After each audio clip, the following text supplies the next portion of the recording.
On videotape. If you haven't seen the pictures of it before, you will see them tonight. It is a story that has generated an enormous amount of press in recent years. At the center of it is an American who has dedicated himself to the freeing of slaves created out of the long and bloody civil war of Sudan. A modern American emancipator, the story goes, a redeemer of slaves. But tonight you will hear a dramatically different version from insiders who have witnessed the slave trade and tell us that the buying and selling of slaves that you're about to see is not all it appears to be.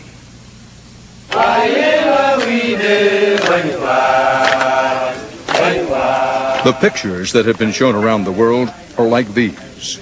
National stories in print and on television screens from the Baltimore Sun to CBS News.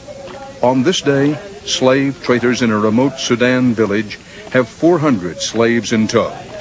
Men who say they were taken to work the fields. Some of the women compelled to be wives, others forced to be prostitutes.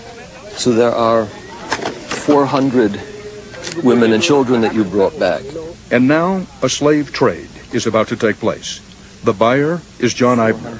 He is paying the equivalent of $50 American per head in Sudanese dinars. 800,000.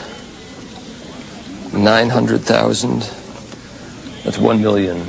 But he says his money is going not to further enslave these Sudanese, but to emancipate them. John Eibner appears to be their modern-day Moses. And you are all now free to go back to your homes. But before you leave, I want to assure you that we will continue to keep you in our prayers. We will continue to work for you, so that you live in peace and hopefully in a prosperous Sudan in the future. And we hope and pray that you will never, never fall into slavery again. Do you believe that you have freed on the order of 60,000 slaves? Yes. And there's still others to be freed? Yes. Manut Gao Gao. John Eibner began his crusades in 1995 and has always invited the media to help him raise awareness as well as money. Pretty heady stuff for a kid from the suburbs of New York. Yes, there's no training for that kind of work. It is heady stuff. See that little baby? No longer slave. Reports about old-time slavery in this day and age have touched the hearts and wallets of ordinary Americans, like fourth-grade teacher Barb Vogel. Vogel and her students near Denver have become media darlings themselves, writing letters and collecting money after school for slave redemptions. I love on this earth nothing more than children. And to know that precious children, like the ones that I teach, are slaves, I can't live. I can't exist. I cannot live knowing that and not acting on it. Barb Vogel even went to Sudan in 1998 and says the money her students raised helped free 4,300 slaves in the 8 days she was there. I can't believe that people can do what they've done to these people and to these children. But what has been done to these people and to these children may not be what it appears to be. At least that's what you're going to hear from an insider who has come forward to tell us that most of the scenes of mass redemption seen around the world are a hoax. It's a show. It's a circus. It's a staged event. We ran 2 stories about, quote, slave redemption on the CBS Evening News. Were we had? Yes. We were taken? Yes. Jim Jacobson worked for John Eibner before becoming a slave redeemer himself. And like Eibner, Jacobson had to work with a rebel army to find the slaves and free them.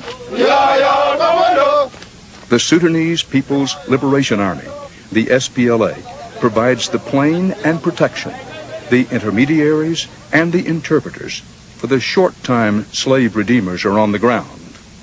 We got up there, and there was a botched radio communication. The word did not get there in time. The kids weren't waiting for us. I said, okay, so where are the children? And they said, just wait, just go over here and meet with the village leader, and we'll find the slaves. And while we're having this conversation, I'm watching the SPLA handlers rounding up children in the village and then, escorting them over by a tree. I'm thinking, they're not slaves. Come on. And so when they had the children ready, the SPLA handlers came over and said, okay, now it's time. You can come over and redeem these slaves. I want to make sure I understand. Right. These were, as it were, instant slaves. Instant slaves. Kids in the village. Kids that were just playing around. I mean, I just wanted to cry. Who is to be believed? Jim Jacobson or John Eibner? They started out having everything in common. Both are Christian human rights workers who found their cause in Sudan after civil war broke out between the government in the north, controlled by fundamentalist Muslims, and the rebels in the south, made up mostly of Christians. Both men were compelled to act when up to 2 million men, women, and children were killed by bullets and famine, and thousands of the southern survivors were taken as slaves. It was John Eibner, working for a Swiss-based charity called Christian Solidarity International, who came up with the idea of paying to free the slaves. And it was Jim Jacobson who was his American fundraiser. Well, as you described this, it's a burgeoning racket. Oh, it's huge. I mean, think about it. When I got out of it, we were talking about 200-300 people being redeemed at one time. Now redeemers are going over and doing 5,000, 6,000, 7,000 people at one time. I mean, it's a scene out of something like the Ten Commandments. John Eibner now dismisses Jim Jacobson as a disgruntled former associate out to discredit him. I don't regard him as a credible source at all. He went off on his own, never having been to Sudan before, not having any real contacts himself, and I can well imagine that he got himself into a very difficult situation, but there's no reason why we should be held accountable for what somebody else has done, or why the mess that they have made should somehow taint our effort. The truth is complicated and hard to find here. A civil war, fear, and starvation compel villagers to be silent in order to survive. Stiamo entrando nella cattedrale. But we found a witness easy to trust. Roman Catholic missionary Mario Riva lived in Sudan for 24 years, in the villages and in the huts. La vita continua. Father Riva saved some of the living, buried some of the dead, and unlike visitors, he had the time to learn the local Dinka language. That's why he can say that when he witnessed a John Eibner redemption, the translators purposely misinterpreted the words. Translator, because he's chosen by the movement, must do the interest of the movement. So he doesn't translate literally? No, impossible. So what does he say, the translator? For example, I tell him, please ask the people if they are slaves or they are slaves or not. And the translator says, are you coming from home? And the others say yes. And the white man see the face and the head saying yes, but he doesn't know what for. And who are the slave traders? The men who do the actual trading of slaves. The mysterious men who appear to have found the slaves and brought them to John Eibner in exchange for money. They are people that they are not traders.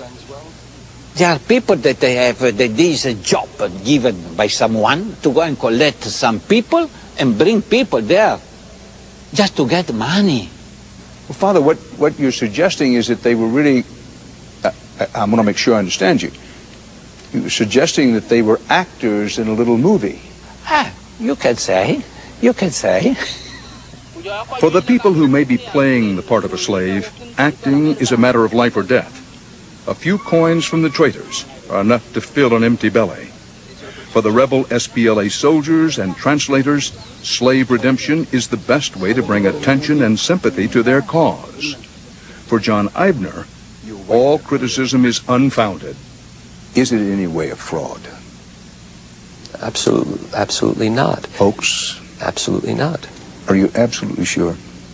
I'm absolutely sure that what we do is credible, that money that is sent to us for this purpose is used for that purpose, and that women and children are freed from the terrible abuse, the rape, the beatings, the forcible conversions, all of the horrors that are an inherent part of slavery in Sudan. They are freed from that through the work that we do. But if Eibner's critics are right, all of his millions in dollars of donations are not just creating phony slaves, but also creating a slave market for real ones.